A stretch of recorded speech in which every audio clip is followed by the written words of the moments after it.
Hi there, everybody. Welcome to the seventh rule. This is a big, fun roundtable to close the book on Star Trek Picard. We're wrapping up the entire series, all 3 seasons and 30 glorious episodes, with Sirach Lofton, of course. That's the key.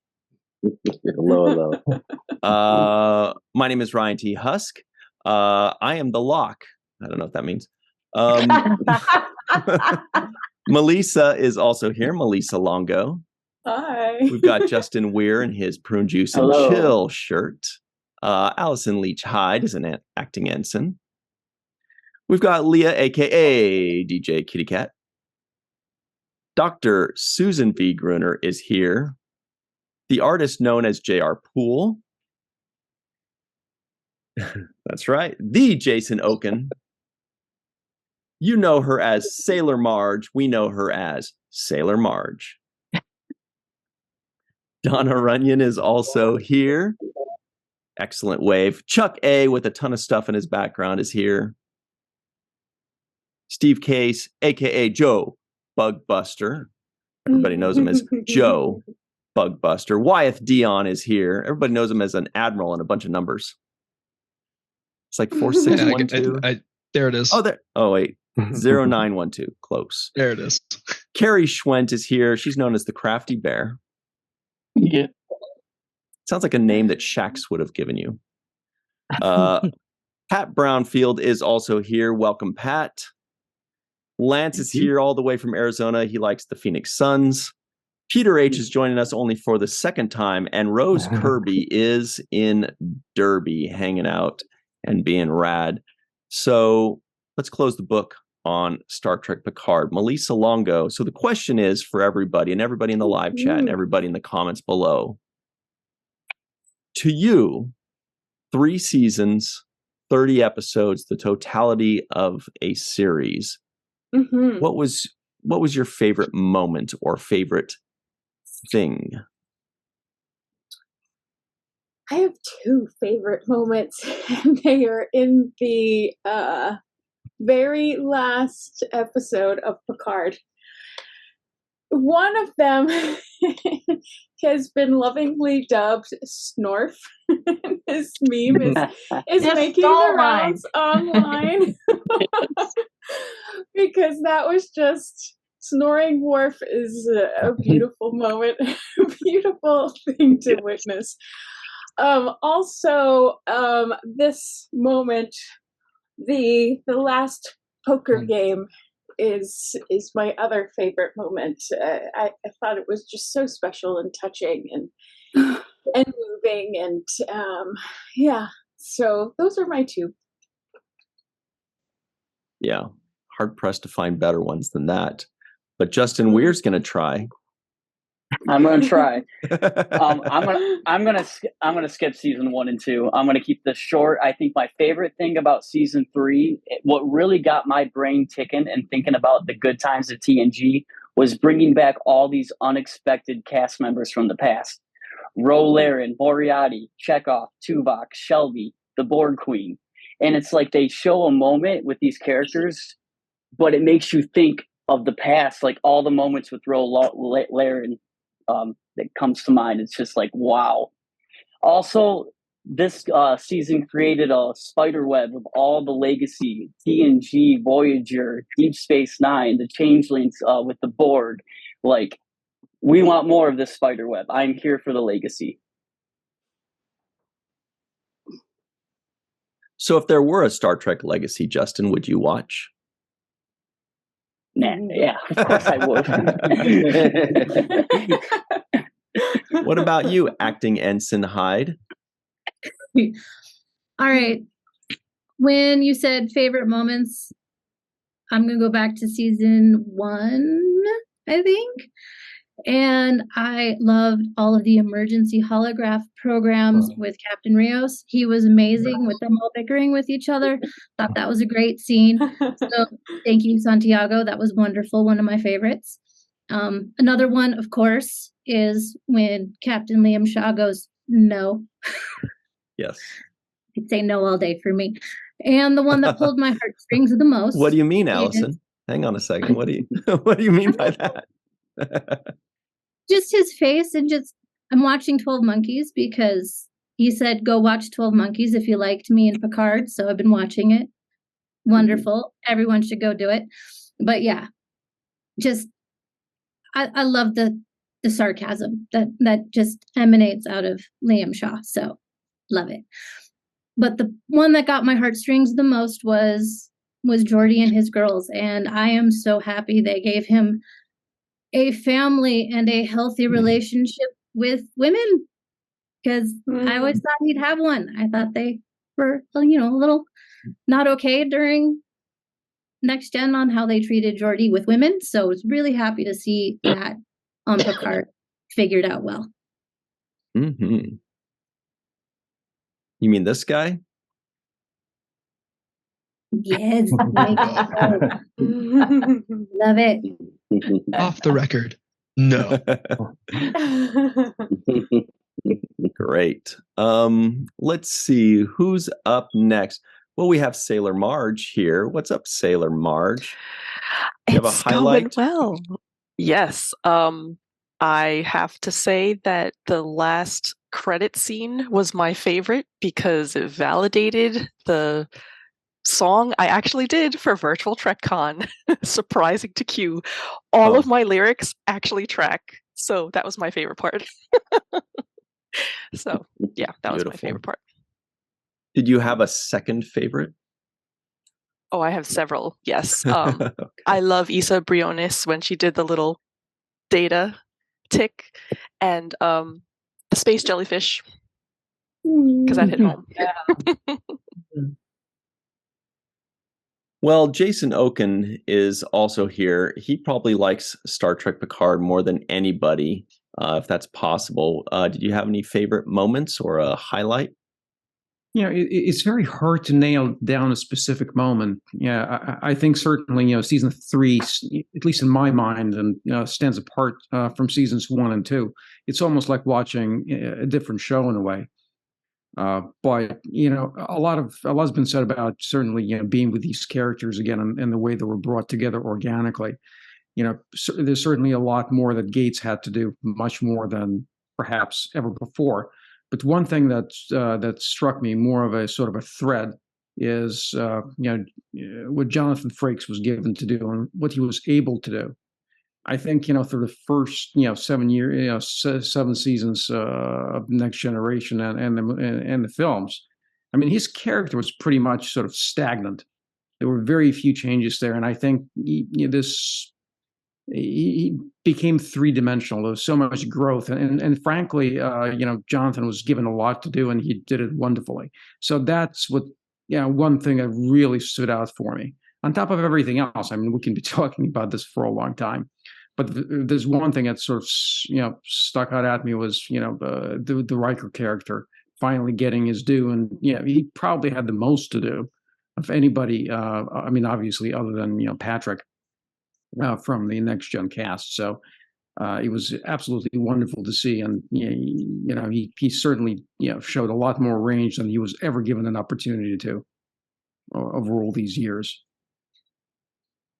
Yeah. Riker just shocked us with how great, Jonathan Frakes, how great his acting was, but that's because they gave him something to work with that they never gave him in 7 seasons in the Next Generation. Except for in Shades of Grey. J.R. Poole, what about you? Do you have a favorite moment? What stood out to you this series, I should say? The favorite thing for me was that it wasn't a reboot. They didn't go with young characters. It wasn't an ageist type of thing where, they're too old to do something. I like that we got to catch up with these people and their careers, and they're still doing things, and we got to have actual growth and development. As people were saying, you're getting to see things that Riker, you get to see him do his job instead of just being the guy who sat off to the side.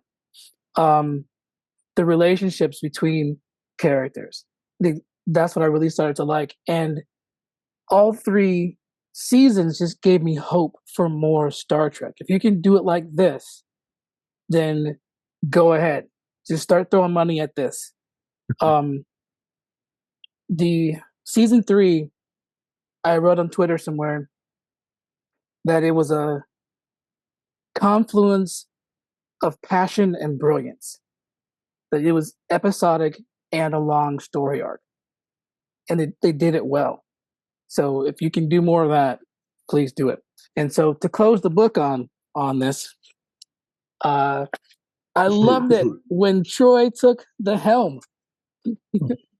Even though she crashed the ship, according to this technical manual, she never crashed the ship. So to close the book on Star Trek Picard, I loved it when Troy took the helm and she knew where her husband was, which I think was when was it what was that movie where she was Nemesis? Yeah, when I was like that's a gift right there. So that's me in Star Trek Picard. I love the whole 3 seasons. You know, a lot of people, surprisingly, or at least surprisingly to me, have said that they didn't like season 3 the most. And I just kind of assumed that everybody would, but maybe they have a point. A lot of them said it was just kind of all like fan service or something, but I'm like, yeah. Thank you. That's what makes it so great. Yeah. But it made sense in the universe of Star Trek. It wasn't just, we're putting out a space show, It wasn't fan service just for fan service's sake. Right. Yeah. And they had some great new characters. Great new characters this season. Great shirt, Melissa, by the way. Dr. Susan V. Gruner is here with purple in her hair as usual. What do you think of this series in totality? Well, I already gave it an A+, and that's saying something since I'm such a fan of the shows in the 90s and the original series. But Melissa stole my Worf and Poker moment, so I was just thinking of other things that I really liked about the show, and I really like that weapon, the beam rifles. I don't think it's the first time that they did something like that, but I thought, what a great idea. And I loved it when Riker said, when he stepped into the elevator and the thing. And, turbo lift. Yeah, the turbo lift, and said, we're all going to die. I thought, that's great. It's the first time he ever says anything like that I could remember. And I loved it. Yeah, I don't necessarily want to see fan service because sometimes the fans aren't right. But I thought it was really done spectacularly well. I think we all can agree that one of the reasons why we like this is because it was character development.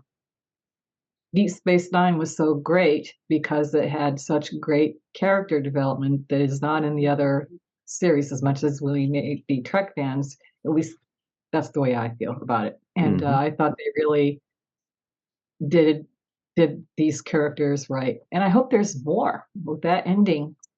I don't know. I think they threw a lot of money at it, and they did it right. I want more. I will not be happy. When you said beam rifle, I don't know if you noticed, but Pat's eyes lit up when you said beam. Basketball reference. Sacramento basketball reference. And look at it again. So I'm like, wait a minute. Did I just see what I thought I saw? What a great idea. Speaking of great ideas, DJ Kitty Cat is here to tell us what her great idea is for a highlight to the series. Sure. Part of what I was going to say is what JR said. Just but to tie it with other things, I liked how they brought the women from the original cast. They didn't just make them in the background in like workout suits, like Deanna. She pinpointed something and took the wheel. And also, Gates McFadden just destroyed. To me, she was the MVP of the entire season. The part with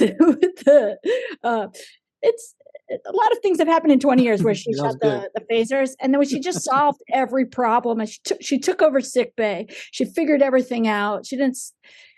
she still showed emotions, but she didn't sit around. She just like, okay, I have to do something. And then she solved it. I just thought she was the best. Mhm. If I don't want to say that there was nothing good in season 1 and 2. So if I have to pick something from there, I'd say I would pick when Laris and Jaban took out all those weapons when the Romulans were invading the house, and there just kept being more and more and more weapons, and they totally kicked butt. I don't know if we can say the other word on the recording, but Pick is fine. I like any time when somebody just totally destroys the enemy. I like that. So that's the other one I'm going to say. Awesome. Did somebody say limerick? Hey, Carrie Schwent, what's up? What have you got for us today? Doing good. Loved the whole series. Spent the day putting on season 3 at work and just listen to all of the episodes as I'm working. And yeah, best part of season 1 for me was Elnor. I absolutely adore him. And anybody who knows me knows I love Q. So Q is definitely the best part of season 2. Little Q. And Worf definitely had all of the best lines in season 3. Melissa definitely stole my snoring Worf thing, because I felt very seen in that, because Erica's we'll be watching baseball or something, and it'll be late enough in the evening, and I'll be laying on the couch, snoring, and he goes, "You awake over there?" But yeah. Poor Data tried his limerick again and still didn't get to finish it. Of course, as I'm working, the wheels are turning. Sorry, Sirach, I did not finish Data's limerick, but I did come up with one of my sum up the whole series.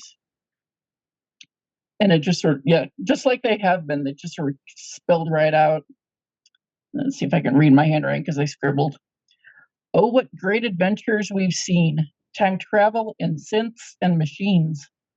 We've been through the ringer. The nostalgia will linger. They'll live on in our hearts and our screens. Excellent. So sorry, Sirach, I didn't have enough time to finish Data's limerick. No, nobody should finish it. It should remain unfinished. How do you find something to rhyme with Venus? I just Oh no. impossible. Oh, God. Squeamish. Anyway, Slant so we've got the Admiral here, 0912. That's September 12th for everybody out there, or I guess it could be December 9th for the Brits. What do you think? Were there any highlights for you? What was your favorite moment? I think across all 3 seasons, there were plenty of different individual moments that I enjoyed. I think in this context, what I enjoyed the most about Picard, specifically season 3 and where we leave things, is just how open-ended it is. There aren't any main characters, albeit aside from one, that have died. The only main character from the show that died was Shaw, and again, that's one of those could come back later if they decide to, and if not, it is what it is. But I like that they kept the core cast alive, because yes, I can understand why some emergency engineering hologram. I can see why people would have wanted certain characters to die, or maybe why the actors would have preferred their characters to have died at certain points. But as a fan, that's always tough to watch. So even if Star Trek Legacy doesn't become an upcoming property, even if it is just a dream that we have, I like that they left everything in a good enough spot that they really could pick up however they want. They can pick up some of the threads from the story threads from seasons 1 and 2. In my mind, those things aren't necessarily forgotten. They're just not crucial to what was the story they wanted to tell, in season 3. And I think also bringing back John Delancey. What more can you say? That that opens the door for even more possibilities. It also, I think, in my opinion, makes perfect sense, because why would we know everything about Q in the first place? But I just, again, I like everything is open. Everything is left at a pretty positive, pretty, good standing point. It leaves many different opportunities, for us in the future. Here's hoping. Fingers crossed. Joe Bugbuster, what's up? What do you think? What was your favorite moment? You have a highlight? What do you think? It's so hard to pick just one thing. Really, the thing that impacted me the most was the whole arc with Jerry Ryan and the Borg. We saw the Borg at the beginning, of course, when they were basically inert. They weren't the usual threat. And it was a shock, a very well kept secret that they showed up again in the finale. I didn't see that coming. I hadn't heard from anyone who saw that coming. So that was amazing.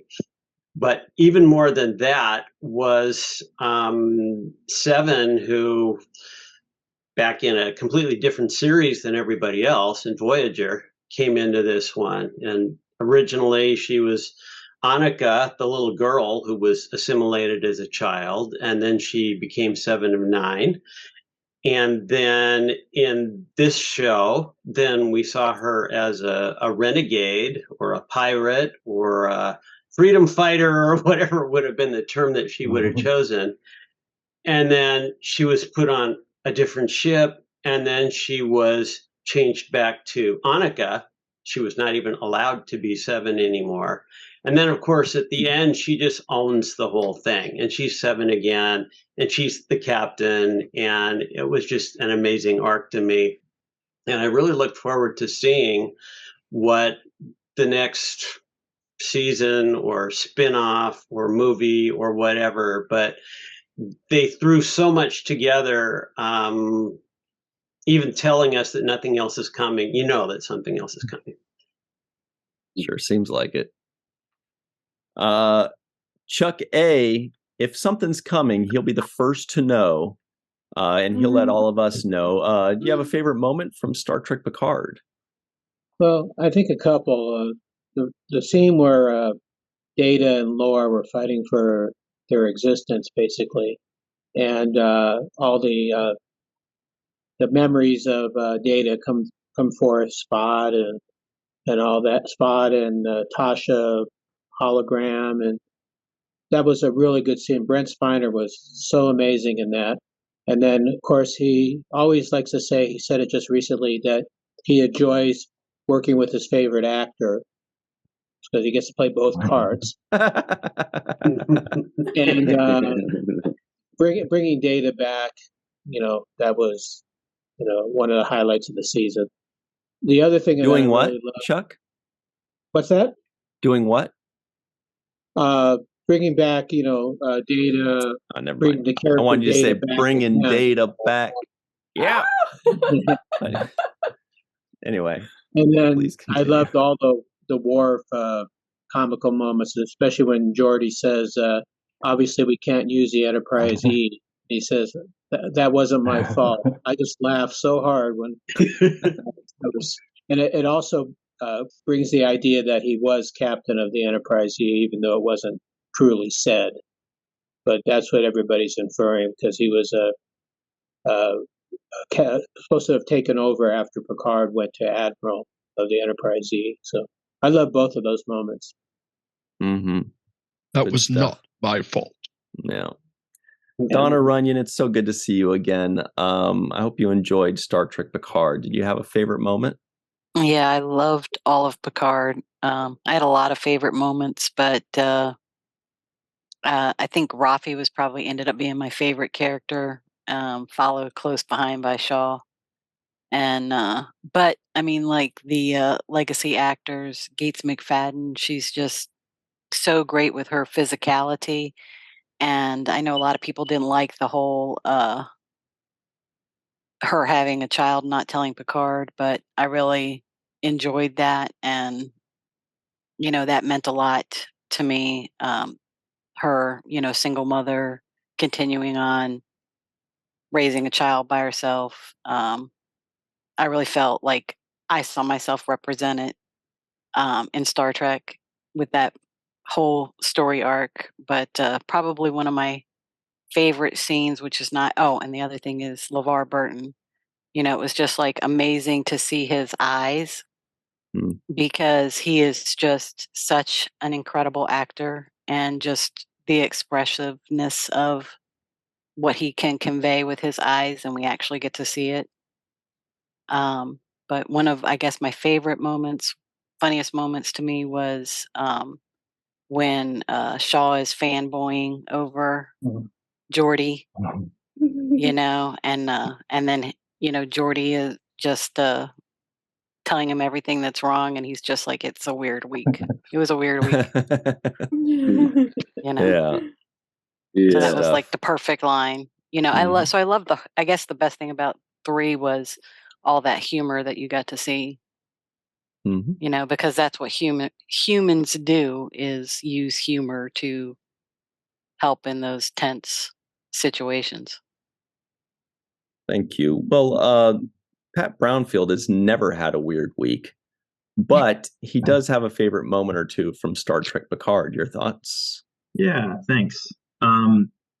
So I guess from the earlier seasons, I mean, probably there's so many good times too, but I did like how they tied in Bruce Maddox, and they brought him back in, and the whole synth thing, and killed him off immediately.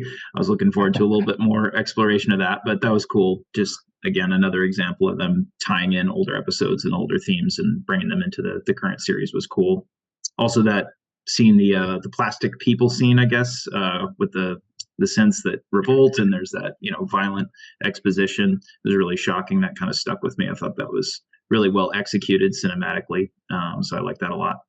But for the new season, I mean, you guys kind of said it all, but I'm glad no one said this one so far. My favorite part was the actual unveiling of the Enterprise D.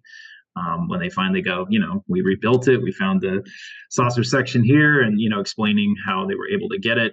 And outside of it just being cool fan service as well, like that was just really awesome. And I don't know if they intended it to be symbolic, but for me it was kind of like with the fleet being tied into this board control, and something classic, something disconnected, something older is actually what brings them the victory in the end. And I thought that was really cool too, as a metaphor for other things as well.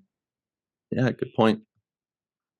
Peter H., what's up? How are you? And do you have a favorite moment or highlight from Star Trek Picard? Hopefully you watched the series. Yes, I think I did. I mean, I have, a lot of favorite moments, and many of them have already been mentioned. I'll just mention that for season 1, my favorite was towards the end with Data and Picard's farewell at the finale. So it was, very touching, something that's been kind of unresolved for many years. So I'm happy they did that. For season 2, it was actually a similar sort of the Q in the last episode with Picard, sort of explaining everything that's happened, and then Picard realizing, what Q was trying to teach him. So that was another favorite moment. And then for season 3, it was Pat kind of had my pick with the unveiling of the Enterprise D. So I'll go with the Fleet Museum, the visit to the Fleet Museum. So it's all these different ships, all the through the past years of Star Trek, and so we got a chance to see that. And Seven talking a little bit about Voyager, and we saw a little of a TOS Constitution class. So that was a favorite moment for me. And I actually had a quick sort of a little bit of a production favorite moment for season 3. I did like that they changed the main titles and kind of moved it to the end. So at the end titles, that's where the credits, instead of at the beginning, because I noticed in season 2, it was a bit of a spoiler, because you gotta get they say Jonathan Frakes will be appearing. It's a little bit spoiler in the main title. So they moved all that to the end.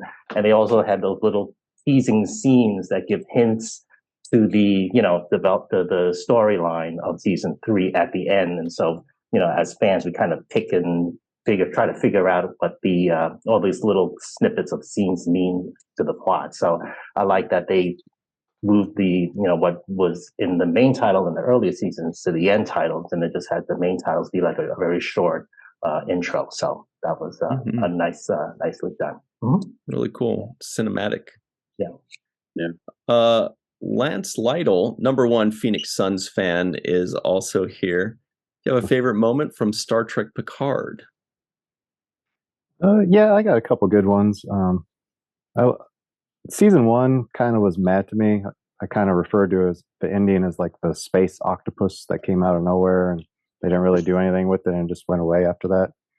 But season 2, I fell in love with the show again because you have a mirror universe, and he has the skull of Gul Dukat sitting there, and all the throwbacks, especially this season when they introduced the changelings again. I was like, yes, we're getting a lot of Deep Space Nine. So it got me more back into it. It wasn't just TNG. They did so many like random callbacks. Like, who would have guessed the season you'd have Ro Laren coming on? She adds more support to my theory that don't use a transporter, because I'm pretty sure it kills you and then just reanimates you. So I'm glad. I was like, yes, I have a fellow anti-transporter fan on me. But for years it's going to be 10, 15 years later, everybody uses GIFs and memes. People are going to be using the Worf memes to death, especially, him being all excited for his threesome. That one's going to be just on Facebook and everything for the rest of our lives. But it was really good. Hear yourself? It was a good send-off. Plus the music. I mean, the music, the sounds, every little detail. It kind of reminds me when you're sitting there, watching Nemesis or Generations in a movie theater. Just the sounds you were getting were just like callbacks to your childhood or whatever it was.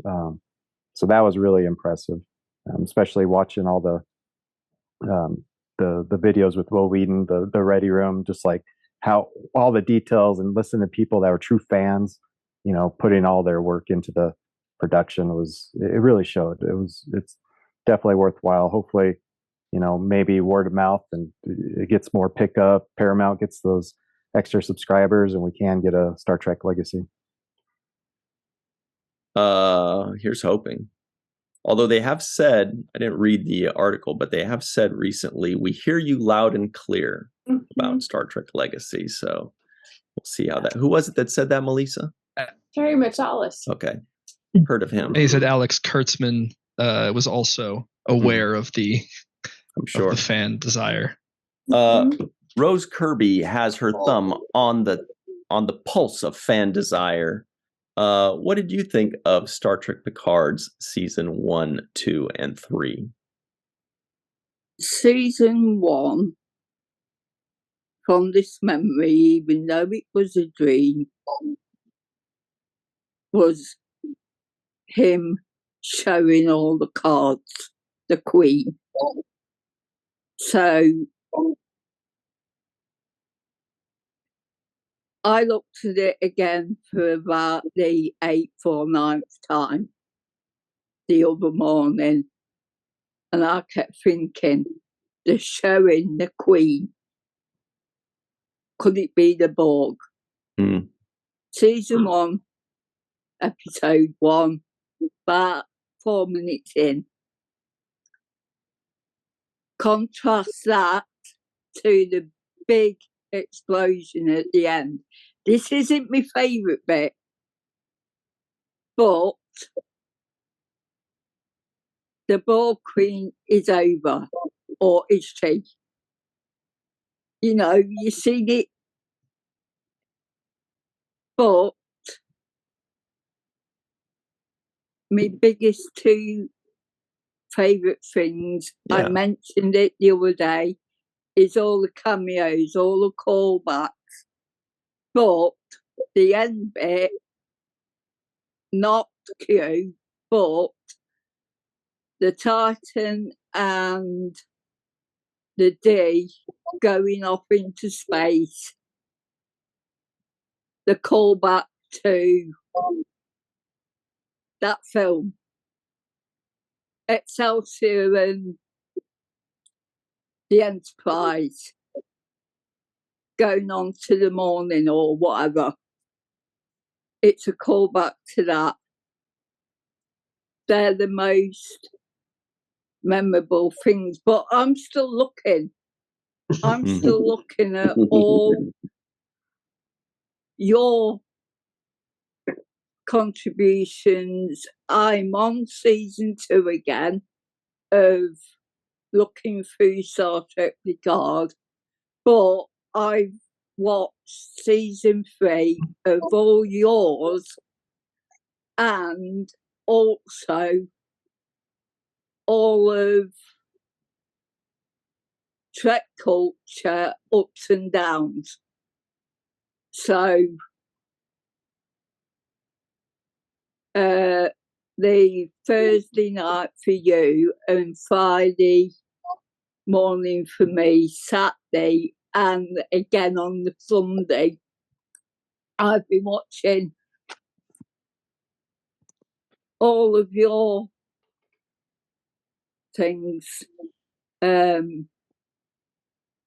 seventh rule things over and over again to see. I can't remember everything, but one criticism I've got, why didn't you have Q on the bridge of the Enterprise Day? Reprising his role of the first episode where he's in Mexican outfit. Why didn't he come on the bridge? Why was it just that cameo at the end for like 2 minutes? Should have had him on the bridge. Well, that's great stuff there, Rose. I'm glad you enjoyed it and stayed up till 2 a.m. on Fridays to watch our reviews. You've always been really cool about that. Not that we expect anybody to do that, but it's really cool that you do it. We're also visited by a couple pets. I don't stay up until 2 o'clock in the morning. It's like 3. I go to sleep at about 9 or 10 o'clock. I hopefully wake up about 10 minutes before. That's great. Well, thanks for doing that. But that's not on this small screen. I've got a bigger one. I'm watching YouTube on a 12.9-inch screen. And sometimes I've got like full picture so that I can see you, but on this it's going to change this Saturday. So I'm still trying to think of what I'm going to do. So watch out on Instagram. All right. Everybody check out Rose Kirby on Instagram. Also, I'm going to try and do something. If someone can actually say now, can you do short videos on YouTube? Yes. Right. I'm going to try it. Go for I'm it. going to try it on my new iPad and do reaction videos. Those do really well. But Pat was showing off a pug a second ago, but pug's gone. I think the name was Sophie. And Justin's showing off a cute cat that's clearly eating something. I don't know what, but that's all I got up here. Loving it. Going through my second rewatch of Voyager is when I got her. This is Naomi. Oh, cute. Well, Sirach, that's it. We're closing the book on Star Trek Picard, something that started in January of 2020 for us when we went to the Picard premiere and watched the first couple of episodes. Or was it 3? January of 2020, and it was a great time. We had a lot of fun together. And that's it. We will never talk about Star Trek Picard ever again. But can you just close the book on the show and give us some final thoughts on it?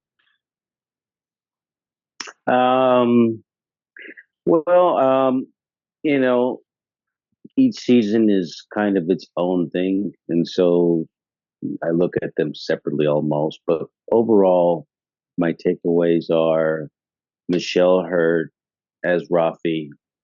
I think she's going to always remain as part of an outstanding, in my mind, you know, Starfleet officer. She's always somebody that I feel is super competent, and it's just been really fun to watch her journey on this show. And I like that she's had to overcome her own obstacles in life and deal with her, struggles, but she's done a remarkable job of overcoming that and being very reliable and, diffusing situations. So I really love Rafi's character. I think that's one of the big takeaways from this show. Honorable mention for Rios as well. I think Rios did an amazing job with his character on this show in the beginning. Also want to say that Alison Pill was amazing in the beginning of this show. She carried a lot of weight when they were looking for stories. She really delivered excellent performances. And so that's the other people, the others, the non Next Generation people that I felt like did an amazing job. And of course, Todd Stashwick was just superb in the third season as far as the others. Now the Jin Melees and the other Geordie's daughters and their cameos and their appearances were great, but the kind of impact that Stashwick had and that Michelle Hurd had over longevity was really amazing. And as far as the new, the old cast members, the original Next Generation cast, I'm glad that they got this season in. It felt like they got the opportunity to actually get an unofficial 8th season of Next Generation. And I'm happy to have able to have watched that because it was fun, and you've seen them portray their characters from a mature perspective, having, analyzed it so many times at conventions and having thought about it and regurgitated it in so many different ways, recalling their stories to see their interpretation of Worf and Riker and Troy, and to see how they have brought the maturity level to it, I think is excellent. I think they just did a remarkable job. I have to agree that some of my favorite moments was just being on board the original set and seeing that ship again. It's just nothing like, being at home and the familiarity of what you know. I liked it, and I just love seeing the ship. It felt great, even for that just brief moment that we saw for a few episodes. And I thought that Troy and Worf had the best moments, like comedic moments. I love when Troy said, "I've never been so happy to see wrinkles in my life." I love that line. I think that summed up how I felt about the whole show. It was kind of like that was how I felt about watching this show. It was like happy to see wrinkles, and because we've grown on these characters, and of course Worf also I thought had the best entrance when he came in with the whole, chopping off heads. I thought that was just like an amazing entrance for a pacifist. And I think this show has been really special. They really ended on a high note, and they ended us wanting more, which is a great thing for a show to do. I think Seinfeld said, "Always leave the audience wanting more," and I think that's what Terry Matalas and Kurtzman has done in this final season of Picard. They have left all of us wanting more, wanting to see storylines continue, and having more questions than answers. So that's the beauty of great writing. And that's I think they really pulled it off on this third season. I think it might be the best non-animated new reboot season of Star Trek.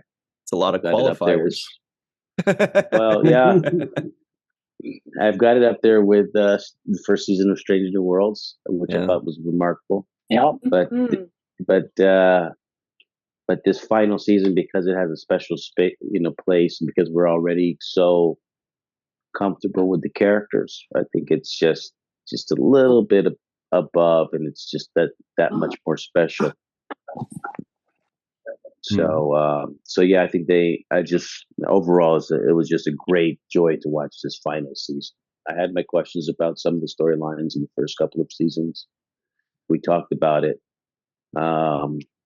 But I'm glad that it led me to this place where it finished on such a high and strong note. So yeah, it's a great job. Well, boy, I was wrong. I was like, is there still stuff to talk about with Picard? But there is. I could totally talk about this for another 3 hours. Like, there's too much. There's still so much to talk about.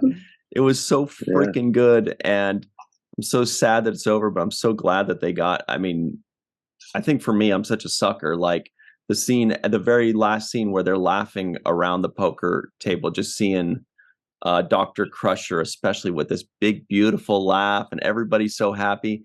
It was the ending I did not know that I wanted and needed. And I felt so fulfilled because of it, even though I had no part in it. But it sure was amazing. I'm so happy that they did it. And it just brought so much joy to my life. But that's it, everybody. We have to run. In the comments below, leave us your final thoughts and your wrap up of the Star Trek Picard series. It was only 30 episodes, but it was freaking amazing. And we're glad that it happened. So thank you to Justin, Allison, Melissa, Leah, Sue, JR, Jason, Sailor Marge, Donna, not Chuck. Just kidding. Chuck, Steve Case, the Admiral, Carrie Schwent, Pat, Lance, Peter, and Rose for staying up out in Derby with us, for Srock Lofton, myself, the aforementioned Aaron Eisenberg, for Denise Crosby, and everybody else. Thank you all for joining us. And always remember the 7th rule and keep that legacy fervor going.